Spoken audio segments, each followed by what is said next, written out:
Just want to apologise in advance. I do have a little bit of a sore throat, so do bear with me from time to time. So yes, we're Pearl, AI technology company based in Los Angeles. We started in 2015. Now, to initially kick off our AI machine learning, we took 9.5 million X-rays, annotated them, labeled the data, and fed it into the AI brain. Now, that took over four years or so to accomplish. And then since then, we've always been improving the layout of second opinion and the features and functions, as well as the accuracy levels of the AI. So what I would like to do is share my screen. And of course, if you have any questions, please feel free to put them in the chat bar, and we can go from there. So can you all see my screen okay? Perfect. Okay, so what we're doing is we're linking the AI to the imaging system you use in your clinic. So as soon as you take an X-ray, 15 seconds to perhaps a minute later, your patient will appear in here, always top left. And it does it all automatically, so you don't need to drag a file into a different folder or anything like that. It does it all seamlessly for you. So, of course, you can search your patients up here. Like I said, any new patients will come in here. So what we'll do is we'll click on to one patient. Now, this is the full mouth X-ray view. So what we're doing is we're taking bite wings, periapical, and panoramics. Okay, and what we're doing is we're putting them in order based on the tooth numbering. We're flipping them, we're rotating them to put in the correct position.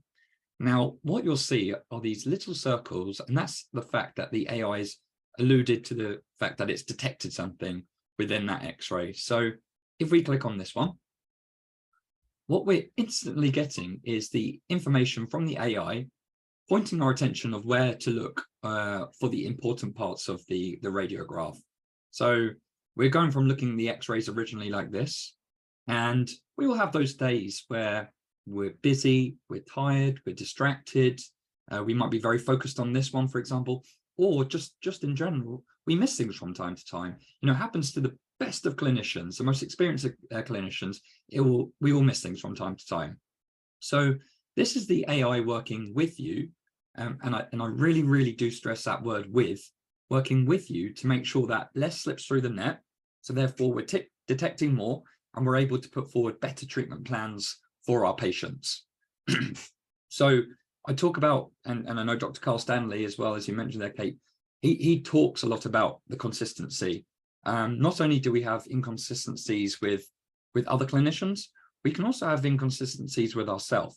As I mentioned there, you know, when we have the days where we're tired, busy, distracted, but we can be looking at an X-ray one week, and we can look at exactly the same X-ray the next week, and we'll see different things on that. So this is helping create that level of consistency, as well as raise the bar of clinical care for our patients, because we're less slipping through the net. And in fact, I'd like to take this opportunity to show you a study we had to do for our clinical trials, or FDA trials in America. Now, we found that when working with the AI, 37% more diseases detected.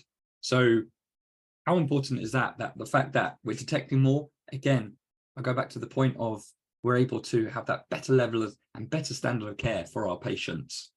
So talking of the patients, if I just remove everything again, this is what the patients are originally seeing.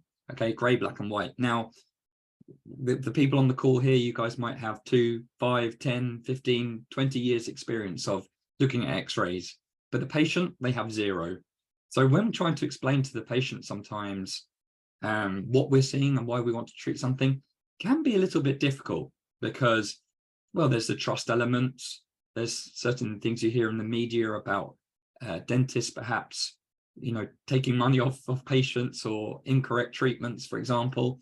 Whereas now we're working with the AI to bridge that gap with the communication between the patient and the clinician. So if we take this area of decay, for example, we're trying to explain to the patient, okay, you've got a slightly different shade of gray here. That's decay. Well, they might be thinking, well, if that's a slightly different shade of gray, does that mean this is decay here, or is this caries here? And it can be very hard to get them to see what we're seeing and why we want to treat something. Whereas that's where we can work with the AI here, but we also have this 2 segmentation tool as well. So this is clearly now outlining to the patient what we're seeing. So again, we're using the same example. we're able to hover over this, and we're able to show them the percentage of how far the decay's encroached into the tooth. We're able to clearly explain to them that, okay, you've got this decay, it's going through the enamel, the hard bit of the tooth, and it's making its way into the green area here, the sensitive area, the dentine. So this is why we'd like to treat it. So now that the patient has that knowledge, that understanding, that education about what's going on, they're more likely to accept the treatment, trust it, and feel comfortable about it too. So again, it's really, really helping that bridge that gap between the communication and visualization aspect with your patient. So again, just following on the flow from how we work with that, I've spoken how this works well internally with the clinicians to make sure that we're working together with the AI to make sure that we detect everything. Moving on to the explanation to the patients and the visualization aspect. But we're not stopping there. We also add this printout form. And when you click on this, you get a downloadable PDF report of what the AI has detected for that particular patient on that particular day. So again, just helping with the flow of the process.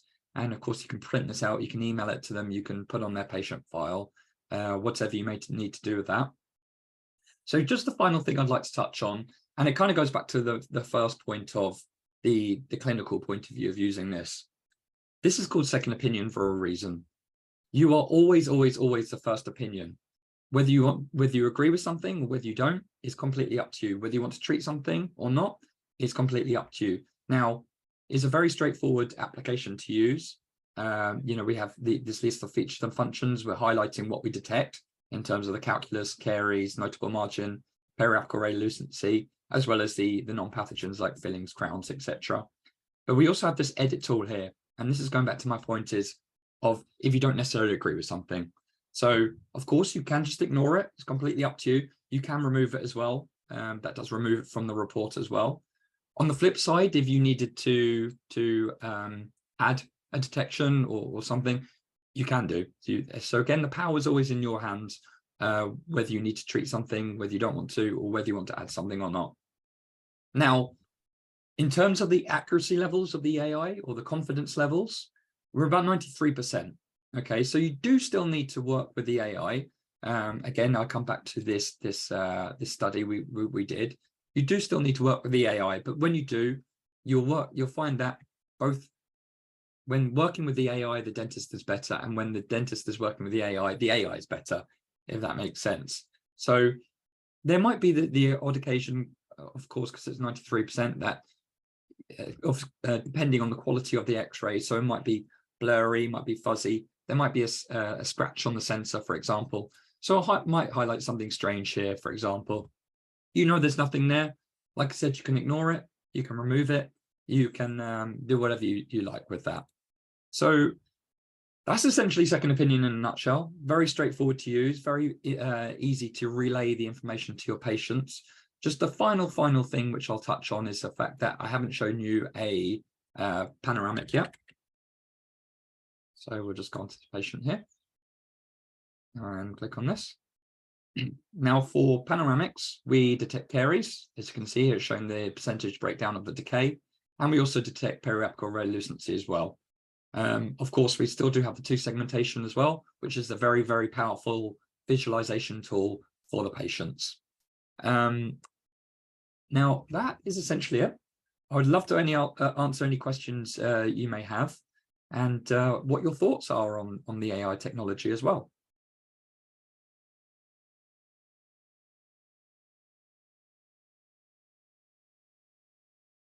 So I'm quite happy my throat managed to hold up the whole way there as well. I just thank you for a very specific presentation and keeping it quick. It's can you see if somebody wants to open up a mic or they need to raise a hand? Or sure. Everybody is probably able to do it if they need. So I'll probably have I can ask a few questions that maybe people also listening to the recording might have. So in principle, if let's say I'm interested and I want to try it out for a few weeks or a month, what's the next step? Yeah, so the good thing about this is that it's a monthly rolling subscription. So you're not tied into any long-term contracts or anything like that. Now, we can obviously discuss the pricing model, because it is dependent on the amount of chairs you have in the clinic. So obviously 1-chair clinic, we're processing less x-rays, so it's going to be less expensive than, say, a 10-chair clinic. Now, what we are offering for you guys particularly is a 50% off that first month initial trial. So like I said, if for some reason that it doesn't quite fit into your workflow as you'd expected, you're not tied into it like a 3 months or a year or anything like that. So yes, we're offering that 50%. Kate, I'll obviously leave that in your hands in terms of sending out the quotations to the team here. Okay, thanks, Jack, for that. So basically, as I understand, also my colleague Alexei, who's managing the technological side from our dental company, he will be also getting a full, let's say, training about how to do setup. So starting from next Monday, Alexei can probably do all the setups. If somebody wants to do it earlier, it's just we need to agree it with Jack's colleagues who can do that. Yeah, and to carry on from that, the setup is very, very quick indeed. Like I said, we link to the imaging system. It takes about 10-15 minutes to do.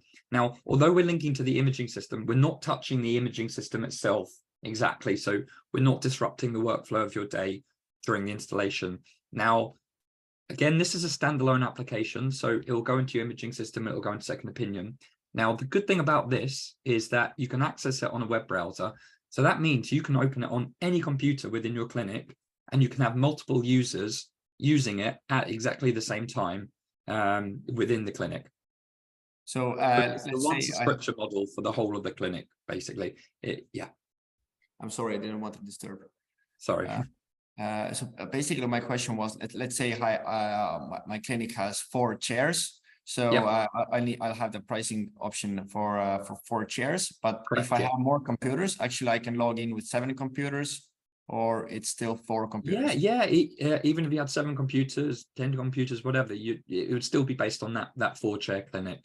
And actually, one really important question is, I guess people are sensitive about how it will affect their current software for reading X-ray images. So just to be clear, it doesn't affect at all the software. Either you have CareStream or MyRay or Sirona, whichever. Basically, it just reads the X-ray images in a folder, and basically the currently existing main X-ray software even doesn't know that Pearl is using that data. Yeah, precisely. So there's a couple of things to carry on from that, in fact. So the workflow is completely up to you. We're finding that a lot of our users are almost like using this as an imaging system now. So clicking onto this and then having the X-ray open and all that, and then obviously using the practice management system for the notes and note taking, etc. Now, one slight thing I want to just carry on from there is in terms of which I'm sure a question will come to you, Kate, is about the privacy aspect of it. Now, we have the certification we have MDR approval, FDA approval, GE mark approval, and CE mark approval. The data warehouse is in Europe, so it's not going overseas, essentially. So we have all those approvals across 92 countries globally, including the whole of Europe as well. So just for peace of mind. Yeah, it's very important to comment. Okay, so is there anything I have forgotten to ask that somebody might have?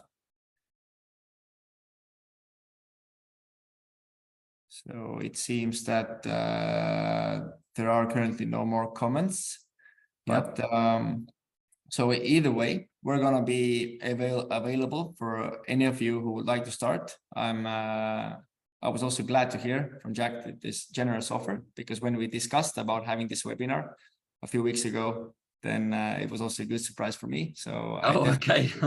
Happy birthday. Yeah, so it's a good I think it's a great opportunity to start, because like even if you don't like it, you can just sort of scrap it after a month. But yeah, seems promising. So thank you, Jack. I think we don't have any further questions, and see you next time.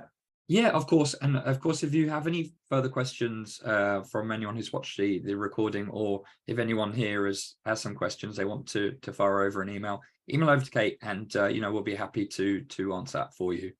But we're looking forward to working with you. Perfect. Thanks, Jack. Thank you very much, everyone. Take care. Bye. Bye-bye.